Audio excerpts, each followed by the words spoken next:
ஜெய் ஸ்ரீராம். குருவாயூரப்பனின் ரசமான கதை. ரொம்ப வருஷத்துக்கு முன்னால் ஒரு வயசான பெண்மணி இருந்தா. அவள் குருவாயூர்லேருந்து ரொம்ப தள்ளி ஒரு ஊரில் வசிச்சுன்னு வந்தா. அவளுக்கு குருவாயூரப்பன்னா ரொம்ப இஷ்டம். குருவாயூரப்பன் தான் அவளோட இஷ்ட தெய்வம். ஆனால் அவள் இன்னும் குருவாயூருக்கு போனதில்லை, குருவாயூரப்பனை பார்த்ததில்லை. அவளுக்கு ரொம்ப ஆசை குருவாயூரப்பனை போய் பார்க்கணுன்னு. ஆனால் அங்கேருந்து அவள் இருக்கிற இடத்துலேருந்து இங்கே குருவாயூருக்கு வரணுன்னாக்கா அதுக்கு தேவையான பண வசதியெல்லாம் அவள்கிட்ட இல்லை. வயசும் ஆகிடுத்து. அவளை கூட்டின்னு போகிறதுக்கும் மனுஷா இல்லை. ஆனால் அவளோட ஆசை இப்போ நம்ம நம்மளோட வயசுக்குள்ளே குருவாயூரப்பனை பார்த்துடணும் அப்படிங்கிறது அவளோட ஆசை. ஒரு நாள் என்ன பண்ணுறா, நம்ம நடந்தே எவ்வளவு முடியறதோ பார்த்துட்டு குருவாயூர் போயிடலாம் அப்படின்னு டிசைட் பண்ணிட்டு கிளம்பிடுறான். கிளம்புறதுக்கு முன்னால் அவளுக்கு நம்ம குருவாயூருக்கு போனால் கண்ணனை பார்ப்போம், கண்ணனுக்கு ஏதாவது கொடுக்கணும் அப்படின்னு தோணி அவள் என்னத்தை கொண்டு போகலான்னு யோசிக்கிறா. அப்போ தான் அவளுக்கு வாத்து வாசல்லையே குந்துமணி மரம் வாத்து வாசலில் இருக்குது. அதுலேருந்து தினம் நிறைய குந்துமணி கீழே விழும். அதெல்லாம் எடுத்து பொறுக்கி வச்சுருந்தான். அதை எடுத்துன்னு போய் நம்ம அந்த குந்துமணியெல்லாம் கொடுக்கலாம் குருவாயூரப்பனுக்கு அப்படின்னு சொல்லிட்டு அதெல்லாம் க்ளீன் பண்ணி வச்சுருந்த அந்த குந்துமணியெல்லாம் ஒரு பையில் போட்டு எடுத்துட்டு கிளம்பிடுறான். அந்த மஞ்சாடி மரம் வாத்து வாசலில் இருந்தது அவளுக்கு ஒரு அனுகிரகம்தான். அந்த மரத்துலேருந்து விழுந்த குந்துமணிகள் எல்லாம் எடுத்துட்டு கிளம்பிடுறான். நடந்தே வரா.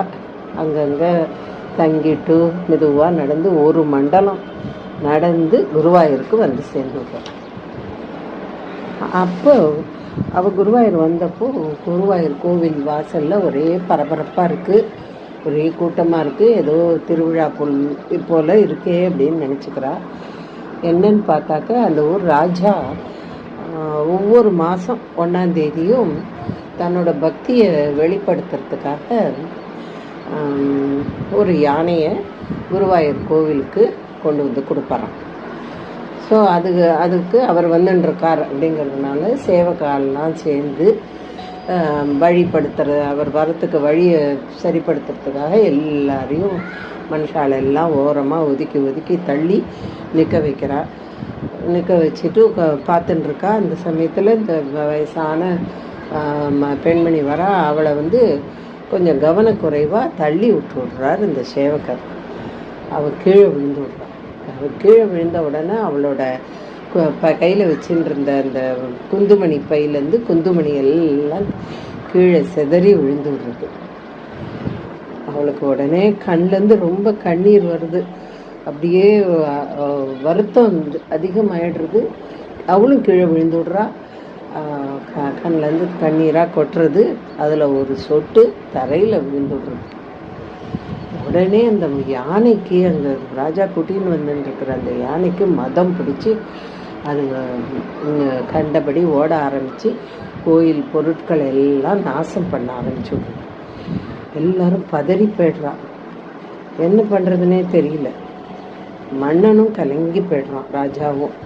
அப்புறம் அவன் ராஜா குருவாயூரப்பனிடமே பிரச்சனை கேட்குறான், எதனால் இப்படி என்ன அப்படின்னு.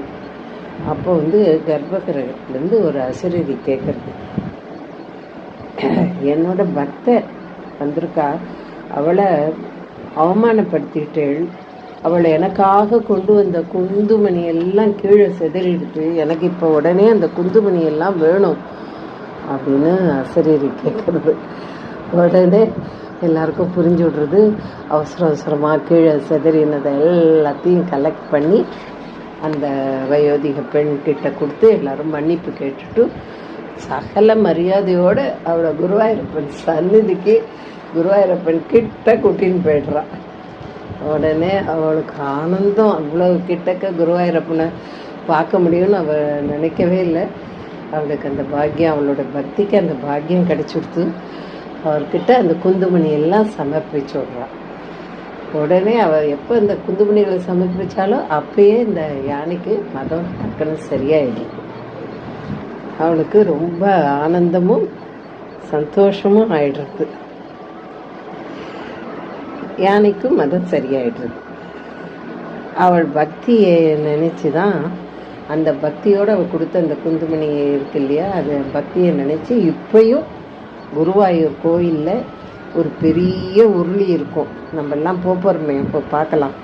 குருவாயூர் கோயிலில் பெரிய உருளியில் குந்துமணி நிறைய கொட்டி வச்சுருப்பாள். அதை கட்டாயம் பார்க்கணும்.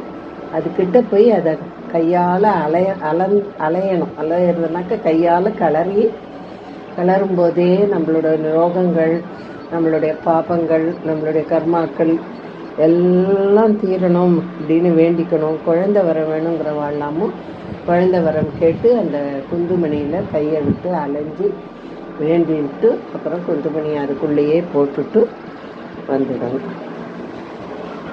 ஹே குருவாயூரப்பா.